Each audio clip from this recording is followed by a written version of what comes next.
마가복음 11장 11절로 19절까지의 말씀을 한 절씩 교독하겠습니다. 제가 먼저 11절 말씀 읽습니다.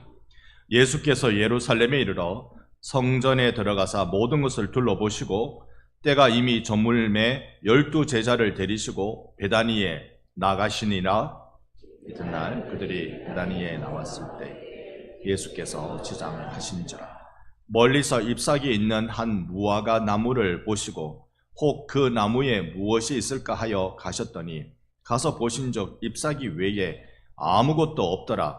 이는 무화과의 때가 아님이라. 예수께서 나무에게 말씀하여 이르시되 이제부터 영원토록 사람이 내게서 열매를 따지 못하리라 하시니 제자들이 이를 듣더라. 그들이 예루살렘에 들어가니라. 예수께서 성전에 들어가사 성전 안에서 매매하는 자들을 내쫓으시며 돈 바꾸는 자들의 상과 비둘기 파는 자들의 의자를 둘러 엎으시며 아무나 물건을 가지고 성전 안에 지나다님을 허락하지 아니하시고 이에 가르쳐 이르시되 기록된 바 내 집은 만민이 기도하는 집이라 칭함을 받으리라고 하지 아니하였느냐. 너희는 강도의 소굴을 만들었도다 하시매 대제장들과 서기관들 듣고 예수를 어떻게 죽일까 하고 꾀하니 이는 무리가 다 그의 교훈을 놀랍게 여김으로 두려워. 함께 읽습니다. 그리고 날이 저물매 그들이 성 밖으로 나가더라. 아멘. 할렐루야. 아멘. 우리 좌우로 서로 반갑게 악수하며 얼굴 마주보며 인사합니다. 사랑합니다. 존경합니다. 오늘은 우리 장로님 기도해 주신 대로 3.1절 107주년이 되는 날입니다. 1919년 그 해는 그렇게 이민족의 어둠이었는데 빛을 노래하는 그런 시간이었습니다. 우리가 나라 잃은 지 10년 만에 독립 만세 사건, 그 운동을 일으켰습니다. 이것이 그저 한순간에 우리 한번 해보자로 되어진 것 아니라 사실 그 당시에 기독교회가 얼마나 나라와 민족을 위해 가슴치며 울었는지요. 정동교회나 승동교회에서 얼마나 간절히 기도했다는 흔적들이 많이 남아 있습니다. 그래서 이 민족은 이미 10년 동안 나라 잃은 서름, 곧 1910년 한일 강제 병합 이후로 1919년까지 그 서러움을 엄청나게 겪었습니다. 이때의 일제가 우리나라를 통치하는 방식을 무단 통치라고 부릅니다. 헌병대의 총칼 앞에 들고 즉결 처단까지 망설이지 않았던 그 무지막지한 통치가 그 3.1운동 일어나기 전 10년 동안에 이 나라가 겪어야 했던 끔찍한 현장이었습니다. 교회는 울고 기도하고 사모하고 그것이 응축되고 또 응축되었던 것이죠. 사실 3월 3일 날 이 거사를 거행하려고 했다고 합니다. 3월 3일 날이 무슨 날인고 하니 고종이 독살당했다는 소문이 퍼지면서 죽은 게 1월 달이었습니다. 고종의 장례일이 3월 3일이었습니다.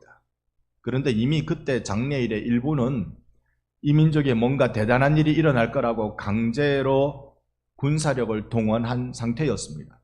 그러니 민족 지도자들은 예행 연습이 있는 3월 1일로 당기자. 그래서 토요일로 당겼습니다.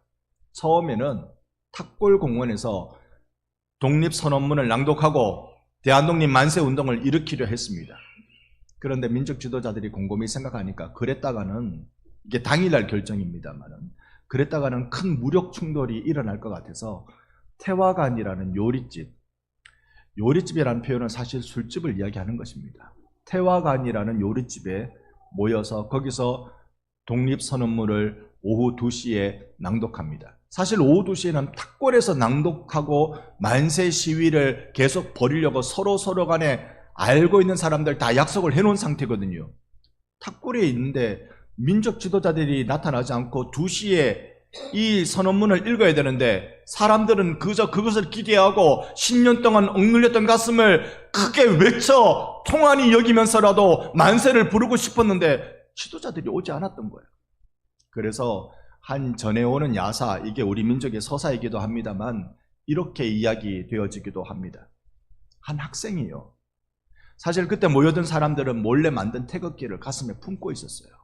가슴에 품고 있었는데 한 학생이 민족 지도자들 오기로 한 시간에 오지 않고 이 사람들은 여러 명, 꽤나 많은 수천 명이 운집해 있는 이 상황 속에 그저 이렇게 끝날까, 그게 못내 불안했던 겁니다.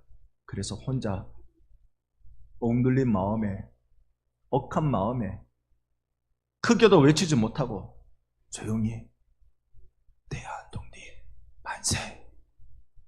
근데 이 얘기를 옆에 들었던 학생이 들은 거예요. 대한독립 만세? 뒤에 있던 학생이 또 들은 거예요. 대한독립 만세? 그러다가 여러 사람이 이 얘기를 듣고 다 같이 대한독립 만세! 하고 3.1운동이 벌어지기 시작했다는 겁니다. 이건 야사고, 정사는 탑골공원 그 정자 위에서 어떤 한 학생이 가져온 독립선언서를 낭독을 하고 그리고 대한독립 만세를 외쳤다라는 게 우리나라 역사에 내려오는 정사이기도 합니다. 그렇게 이 나라는 억눌렸던 가슴을 크게 외치는 시간을 가졌습니다. 그때에 우리가 이곳 탑골은 파고다 공원이라고 알려진 그곳은 그저 평범한 한 공원이지 않았고 거기엔 이 나라의 새로운 희망을 노래하는 뜨거운 현장이었습니다. 이 외국 기자가 찍은 사진이 한 장 있는데요. 한번 보여주시겠습니까? 이 사진을 보면 그 당시에 탑골공원에 모여든 사람들입니다. 이 사진을 사실 외국 기자가 찍었는지 아니면 외국 선교사가 찍었는지 외교관이 찍었는지 잘 모릅니다. 콜롬비아 대학 도서관 인터넷 자료에 이게 게시되어 있는데요. 많은 사람들이 운집해 있습니다. 그 밑에 이런 영어로 무엇이라 글이 적혀져 있는데요. 이걸 제가 찾아 뜯어보니까 이래요. 공원에서의 독립을 위한 시위. 한국 사람들이 만세를 외치는 모습이 보인다. 그 만세라는 표현을 그대로 만세이라고 되어 있습니다. 만세. 우리는 만세인데 그 사람들은 표현할 길이 없어 만세이라고 표현했겠지요. 그들의 손은 공중으로 치켜든 채 무장한 사람은 단 한 명도 없었다. 그 사진 밑에 기록된 글귀가 이랬습니다. 우리 민족은요, 계란으로 바위를 쳤습니다. 우리 민족은 하얀 무명옷 입고 저 총칼 앞에 피를 쏟으면서 저항했습니다. 이 저항의 사건 기념하는 날이 바로 오늘입니다. 그러기에 독립선언문은 더욱더 귀하고 귀할 수밖에 없었습니다. 우리나라의 국립자료를 좀 살펴보다가요, 이 독립선언서를 발견했습니다. 사실 이거 제가 다 읽어보지 못했습니다. 한자가 어려웠습니다. 그런데 찾아보고 읽어보다가 몇 가지 단어는 흥분하게 만들어요. 자유, 정의, 세계 평화, 이런 모든 것은 기독교적 가치관이란 말입니다. 독립선언서는 이 최남선 사상가가 기록을 했죠. 그는 기독교 사상가이기도 했습니다. 그가 말렵에 병상에 누워있을 때 말했습니다. 이런 여러 가지 단어는 기독교에서 나온 단어다. 나에게 기독교를 빼면 아무것도 남지 않는다. 그렇게 말했어요. 그래서 그는 기독교 정신에 입각해서 독립선언서를 기록했던 것입니다. 물론 33인이 함께 참여했습니다만 초고는 최남선 독립운동가가 썼던 것이죠. 그런데 그 중에 한 켠에 이렇게 소위 서론, 본론, 결론으로 글을 쓰기 마련인데 저기 결론, 즉 가장 중요한 핵심의 자리에 딱 들어가서 제가 보니까요, 은쾌한 부활을 성달하다라고 되어 있어요. 기쁘고 유쾌한 부활. 이건 기독교 부활에 대한 정확한 이해를 가진 사람만이 외칠 수 있는 단어들입니다. 기쁘고 유쾌한 부활이 드디어 이루어지도다. 우리의 3.1절 운동은 그렇게 이루어져 갔습니다. 저는 오늘 다시 마가복음으로 여러분을 초대합니다. 마가복음으로 초대하는데 이 마가복음이 가지고 있는 새 세상에 대한 기대감, 3.1 운동에 있어서 이 군중들이 가지고 있었던, 이 민족이 가지고 있었던 기대는 이미 조선이라는 왕조는, 대한제국이라는 왕조는 이미 멸망했고 새로운 시대가, 새로운 세상이 열려지기를 바라는 마음이 가득한데 이미 독립선언서에서 신천지라는 말도 기록되어져 있습니다. 새로운 세상에 대한 그 뜨거운 열망이 마가복음에서 어떻게 표현되고 있는가? 특별히 오늘 우리가 읽은 이 11장에서 성전 청결 사건이라고 불려지는 이곳에서 어떻게 표현되고 있는지 여러분과 함께 잠시나마 나누고 싶습니다. 오늘 11절 말씀이 저는 오늘 설교를 하는데 가장 핵심 구절로 잡아봅니다. 여러분이 혹시 볼펜을 가지고 있으면 형광색 또는 연필을 가지고 계시면 11절에 제가 부탁하는 곳에 한번 줄을 그어 두시면서 오늘 말씀을 한번 들어보시기 바랍니다. 11절에 어디로 보시느냐 하면 성전에 들어가사, 이게 첫 번째입니다. 두 번째, 때가 이미 저물매, 이게 두 번째입니다. 세 번째가 12제자를 데리시고, 네 번째가 베단으로 나가시니라. 이 네 가지의 표현이 11장 전체를, 우리가 읽은 이 본문 전체를 아우르고 있다는 것을 여러분과 함께 살펴보고 싶습니다. 먼저는요, 예수님이 성전에 들어가서 모든 것을 둘러보십니다. 예수님께서 성전에 들어가서 둘러보신다. 관광 오셨을까요? 오늘 우리는 예루살렘 성전에 관광을 갑니다. 그런데 안에는 들어가고 싶어도 들어가지 못하는, 이미 모슬렘 영향으로 못 들어가는 곳이라고 그렇게 들었습니다. 예수님은 지금 관찰을 위해 오신 것일까요? 아니요. 예수님이 지금 예루살렘에 입성하셨는데 이 입성은 다시 들어오지 못하실, 여기서 죽어서 나가는 예루살렘 입성이었습니다. 이 예루살렘 입성에서 예수님이 지금 성전을 둘러보시는 것은 이 백성이 하나님을 예배할 사람들인데, 하나님을 만나야 할 사람들인데 과연 하나님을 만나고 있는가? 그것 보고 있습니다. 여러분, 오늘 이 시간에 예배당에 돌로 만들어진 석조 건물로 세워진 우리나라의 몇 안 되는 교회당에 함께 예배하고 있습니다. 이 시간에 여러분 이 예배당에 예배하고 있을 때에 여러분이 하나님을 과연 만나고 있는가? 우리 예수님의 제일 관심사인 것입니다. 여러분의 마음이 내주 하나님께 집중되는 예배가 되기를 주의 이름으로 축원합니다. 정말로 온 마음으로 간절히 소망하는 것은 이 시간이 짧은 예배 시간이지만 여러분이 내 하나님을 만나서 세상이 주지 못하는 진정한 감동과 세상이 주지 못하는 진정한 용기를 가지고 이 세상을 하나님 나라로 세워가는 주님의 통로가 되시기를 내 주 예수님 이름으로 축복합니다. 이 일을 경험하고 싶은 것입니다. 예수님은 그저 호기심의 성전을 둘러보신 것이 아닙니다. 이 부분을 요한복음이 잘 표현해주고 있는데 2장 19절 말씀해 보면 예수께서 대답하여 이르시되 너희가 이 성전을 헐라 내가 사흘 동안에 일으키리라.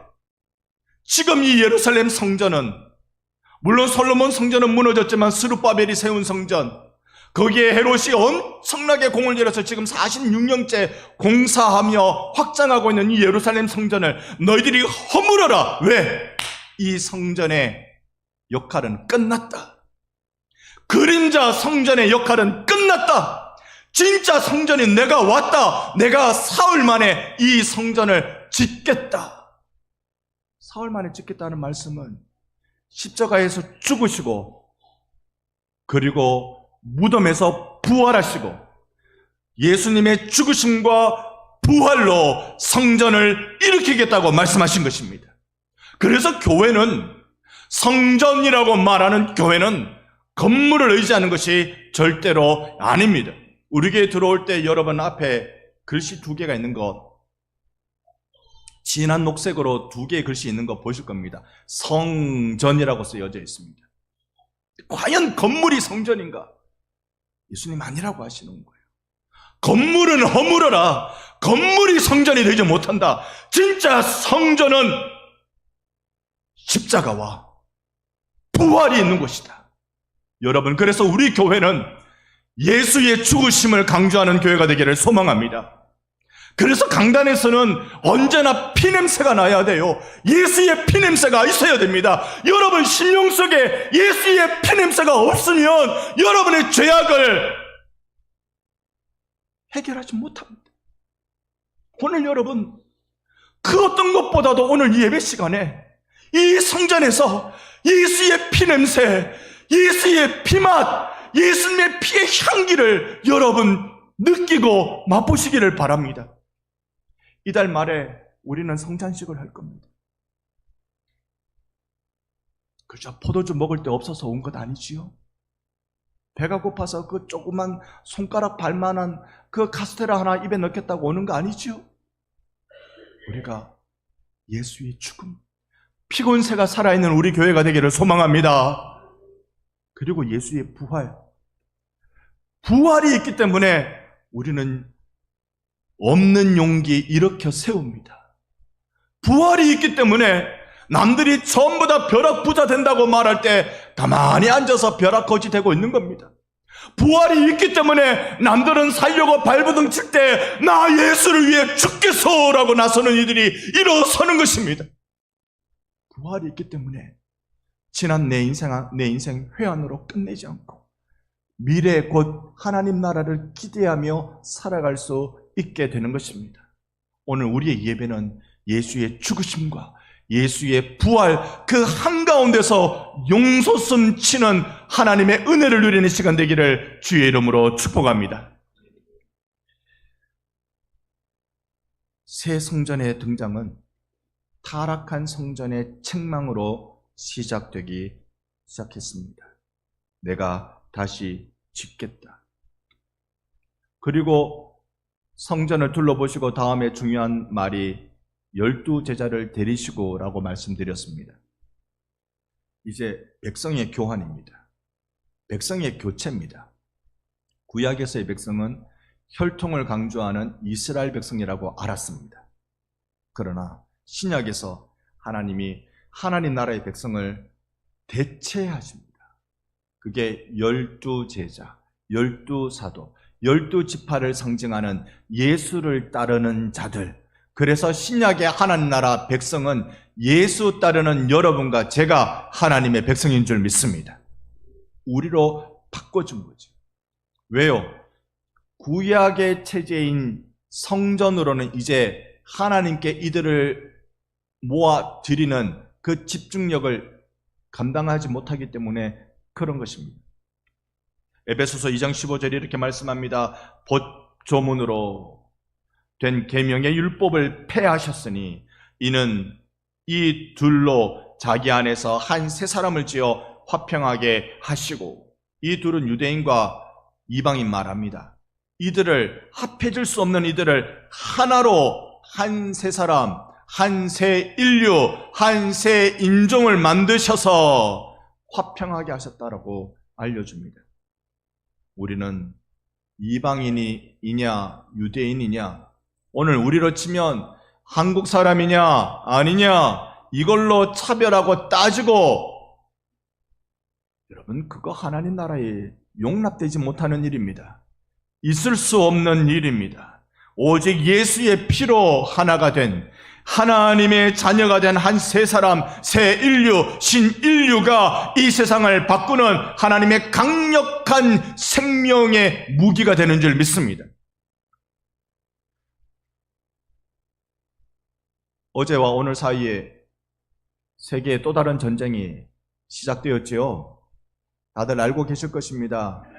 미국과 이스라엘이 이란에게 강력한 군사적 조치를 취해서 그 이란의 지도자 사망했다는 소식까지 전해졌습니다. 후계자 다음 서열에 있는 사람이 그래서 항복하겠다 말하지 않고 철저한 보복을 하겠다라고 말했습니다. 여러분 군사력으로 비행기 날아다니면서 폭탄 버튼 눌러가면서 그러면 이 땅의 평화가 지켜지겠습니까? 예수를 믿는 여러분 때문에 세상의 평화가 지켜지는 것입니다. 예수만이 생명이요, 예수만이 인류의 유일한 소망이라고 말하는 우리들을 통해서 지켜지는 것입니다. 우리들의 고민은 이런 우리가 성전, 예루살렘 성전에서 하나님 만나는 일이 이루어지고 있는가? 하나님을 집이라는 곳에 가둘 수 있겠습니까? 성전이 예루살렘 성전, 그 처음 성전이 솔로몬 때인데 그 어마어마한, 이전에 이런 것이 없었다 말할 정도로 그 어마어마한 거대한 성전 속에 하나님을 거기에 모실 수 있겠습니까? 사람들은 그런 생각을 합니다. 여기에 하나님을 모신다. 아니요. 거기에 모실 수 있으면 그 하나님은 우리 하나님이 아닙니다. 우리 하나님은 온 천지도 담을 수 없는 분이십니다. 말씀으로 세상을 다 지으신 분이라고요. 조그만 지구만 지으셨겠습니까? 우리 눈에 보이지 않는 빛의 속도로 와도 몇억 년, 몇십억 년 전에 있는 별이라고 말하는 그것까지도 우리 하나님이 지으신 줄 믿습니다. 온 세상을 지으신 하나님을 성전이라는 작은 건물에 가둔다고요?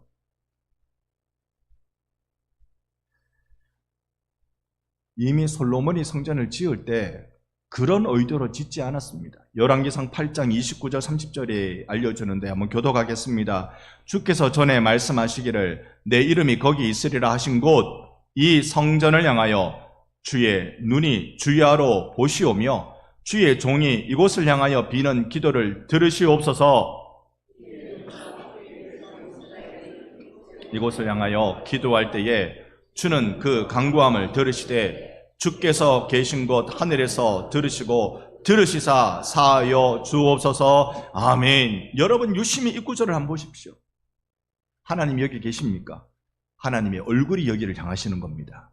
그리고 우리는 이 성전 안에서 기도합니까? 성전 밖에서라도 성전을 향하여 기도하면 포로로 끌려가서 바벨론의 70년 눈물의 세월을 살아도 성전을 향하여 기도하면 그 성전이 폐허가 부셔지고 아무것도 남지 않은 재로 머물고 있는 그곳이지만 그곳을 향하여 기도하면, 그런데 이것이 그 성전이 있던 그 자리를 말하는 것일까요?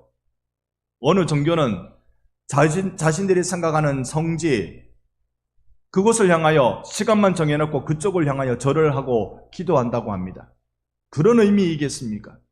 여러분, 이것은 하나님을 향하는 삶을 돌이키는 일이라고 믿습니다.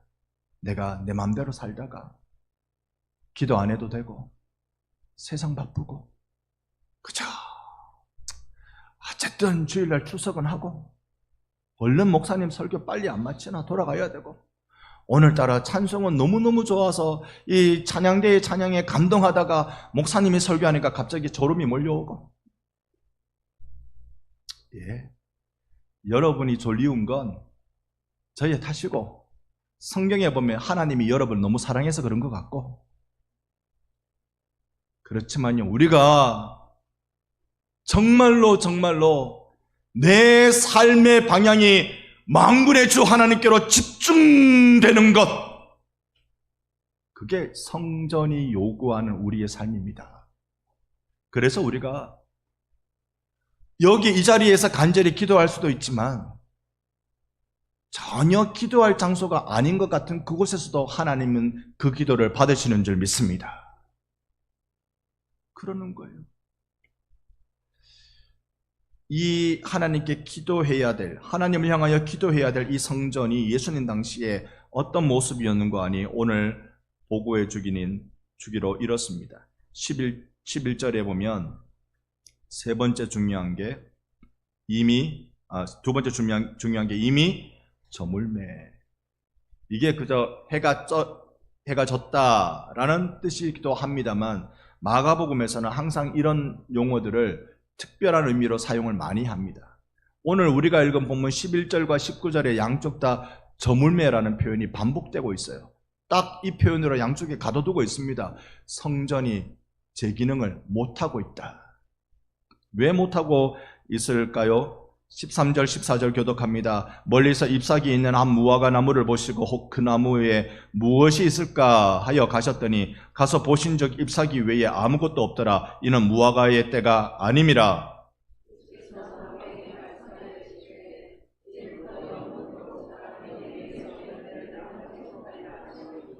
제자들이 이를 듣더라. 아멘. 사실 그 앞에 예수님이 시장하셨거든요. 배가 고프셨거든요. 그래서 무화과에 가서 열매 하나 딱 따먹으려고 하는데 열매가 있었다 없었다? 없었어요.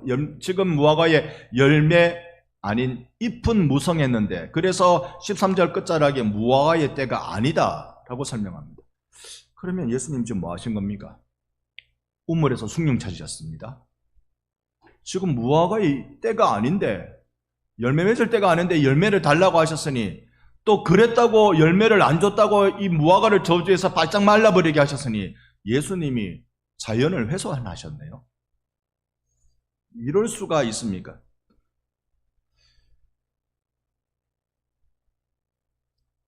한번 보여주시죠. 네. 이게 무화과 나무는요, 이 3, 4월에 잎을 낸답니다. 그런데 열매가 2번 열리는데 3, 4월에 처음 열매를 내는 게 파게라는, 그 나라 말로 파게라는 무화과를 열매를 내고요. 가을에 되면은 테헤나라는, 우리가 한번 먹어보았을 듯한 그런 진한 보라색, 안을 탁 까면 빨갛게 익은 그 열매를 낸다고 해요. 그래서 이 3, 4월에 덜 익은 이런 무화과는 씁쓸한 맛을 낸답니다. 그래서 이 무화과는 식용으로 잘 안 써요. 그리고 농부는 이게 나오면 빨리빨리 잘라버린답니다. 그래야 가을에 좋은 열매 맺으니까. 근데 배고픈 사람들에게는 따서 먹어야 되는, 나그네에게는 이게 필요한 양식이 되는 것입니다. 이게 없는 거예요. 이거는요, 잎이 날 때 잎 밑에 반드시 나게 돼 있는 겁니다. 일부러 따지 않은 다음에야 반드시 있어요. 그러니까 맺어야 될 열매를 안 맺은 겁니다. 잎은 많아요. 잎이 있으면 열매가 있는 것이 무화과 나무의 특징인데, 무화과 꽃이 없는 나무란 말이겠죠. 이 열매의 특징인데 잎은 많은데 열매가 없다. 잎은 많은데 열매가 없다. 아니, 이건 저를 두고 하는 말인 것 같은데. 잎은 많은데 열매가 없다. 무슨 말은 많이 하는데, 크게 외치기는 외치는데 열매가 없다. 오늘도 소중한 아기가 우리 자리에서 함께 예배를 했습니다. 원희가 예배 자리에 있었습니다. 근데 제가 크게 얘기하니까 울며 나갔잖아요. 그랬잖아요. 잎은 무상한데, 뭔가 내가 주님 때문에 이것 바쁘고 저것 바쁘고 막 이렇게 소리는 나는데, 그런데 뭐가 없어요? 열매가 없어요. 오늘날 우리의 모습 아닐까요? 한국교회가 오늘 이것도 하고 저것도 하고 뭐 프로그램도 많고 뭐 많은데 사람들이 교회를 존경하지 않아요. 사람들이 성도들을 기대하지 않아요. 그건 이유가 딴 데 있지 않습니다. 열매가 없다. 예수님이 17절에 이렇게 말씀하십니다. 15절 16절 한번 교독하겠습니다. 그들이 예루살렘에 들어가시니라. 예수께서 성전에 들어가사 성전 안에서 매매하는 자들을 내쫓으시며 돈 바꾸는 자들의 상과 비둘기 파는 자들의 의자를 둘러 엎으시며,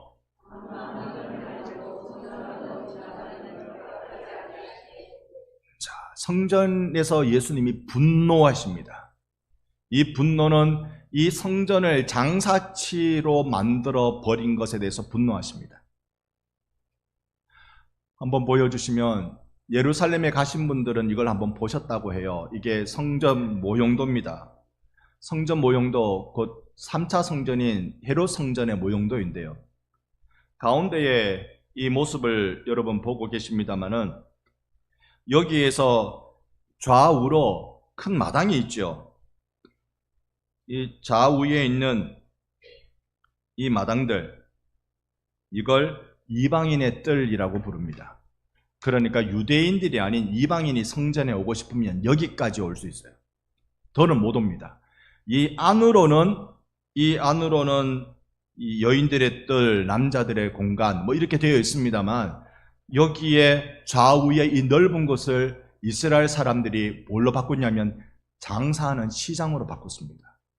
저기 사천에서 삼천포에서 반성교에 오려면 옛날 같으면 소를 끌고 와야 되고 양을 끌고 와야 된다라고 치면 소, 양 끌고 올 수가 없잖아요. 소값, 양값 들고 요 근처에 와서 사가지고 갖고 온단 말입니다. 예루살렘으로 친다면. 그러니까 이걸 소나 양이나 팔면 이쯤에서 장사를 열어야 되는데 유독 여기 이곳에만 장사하도록 만들어 놓은 건 성전의 지도자들이 이제 자기들 이속 사업을 만들어 간 겁니다. 그런데 이걸 왜 화를 내실까? 이곳 이름이 이방인의 뜰이에요. 이방인들이 하나님 만나고 싶어서 여기 이곳까지 올 수 있는, 딱 여기까지만 올 수 있는 그 자리를 천한 것들, 없는 것들, 지옥 백성들 저쪽 가! 이렇게 천대하고 있었다는 것입니다. 그리고 이 뜰은 기도의 자리였습니다. 기도하고 이 성전에 들어가는 거예요. 우리가 하나님 앞에 찬송하고 기도하고 말씀 듣는 거하고 그냥 자다 깨서 말씀 듣는 거하고 분명 차이가 있을 겁니다. 여기에 이렇게 17절 말씀해 보면 이에 가르쳐 이르시되 기록된 바 내 집은 뭐하는 집? 만민이 기도하는 집이라. 이걸 이루지 못하는, 하나님께 기도하는 이걸 이루지 못하는 예루살렘 성전을 예수님은 파괴하실 것을 예언하셨습니다. 이제 여러분과 제가 무엇해야 할지 한번 살펴보십시다. 우리의 신앙이 지금 어디에 있습니까? 한국 교회만큼 성경 공부가 많은 나라가 또 있을까요? 지금도 우리 교회 성경 공부 제가 졸업을 아직 못 시켜드리고 있습니다. 시작한 지 한 3년 된 것 같아요. 제자 훈련 과정. 다음 달이 돼야 졸업할 것 같습니다. 한국 교회 성경 공부 많습니다. 그리고 저야 부족합니다만 한국 교회 유명한 목사님들, 유능한 목사님들 얼마나 성경을 해박하게 잘 풀어서 여러분께 전달합니까? 그런데 우리는 존경받지 못합니다. 1919년에 3.1운동 일어날 때 수치로 보면 이 나라의 기독교 인구가 1% 내지 1.5%라는 통계가 있습니다. 100명 중 2명 채 안 되는 기독교 인구가 33인 민족 지도자들 중에서 16명이나 차지하고 있을 정도였습니다. 왜 그랬을까요? 나라가 어려우면 교회 가서 물어보자. 이 시대가 희망이 없으면 교회 가서 우리가 나는 절에 다니는데 그래도 교회 가서 기도 한번 해보자. 여러분, 오늘날 우리는 세상을 바꿉니까? 세상이 우리더러 바뀌어지라고 요구하고 있습니까? 열매가 없어 그래요. 그 열매는 신앙의 열매입니다. 여러분, 그래서요, 내가 있어야 할 자리에 있지 않으면 안 돼요. 내가 기도의 자리에 있어야 될 자들, 기도의 자리에 있어야 합니다. 금요 기도회 때 부르짖어야 할 분들 나오셔서 부르짖어야 하고요. 새벽에 하루 종일 피곤할 줄 알지만 피곤을 무릅쓰고라도 나와서 기도해야 될 분들이 기도해야 됩니다. 이게 무너지면, 내가 있어야 할 자리를 비워버리면 거기에 세상이 들어오고 돈 바꾸는 자들이 들어오고 짐승 파는 자들이 들어옵니다. 나의 고요한 시간을 알람으로 채우지 마세요. 나의 하나님 앞에 고요한 시간을 걱정과 근심으로 채우지 마세요. 오롯이 하나님께 집중해야 될 시간입니다. 여러분에게는 예수밖에 없는 줄 믿습니다. 우리에게 예수밖에 없어요. 주님밖에 없어요. 흔들리지 마세요. 그리고 마음을 오롯이 주님 앞에 집중하게 해달라고 기도하세요. 예배드리다가 핸드폰 울리면 깜짝 놀라죠. 서로 다 쳐다보지요. 연습하세요. 핸드폰 울려도 나는 주님만 바라보리라. 연습하셔야 돼요. 계속 주님만 바라보라고 지금 우리를 유혹하고 있어요. 여러분. 흔들리지 마시고. 오늘날 유혹이 넘치는데요.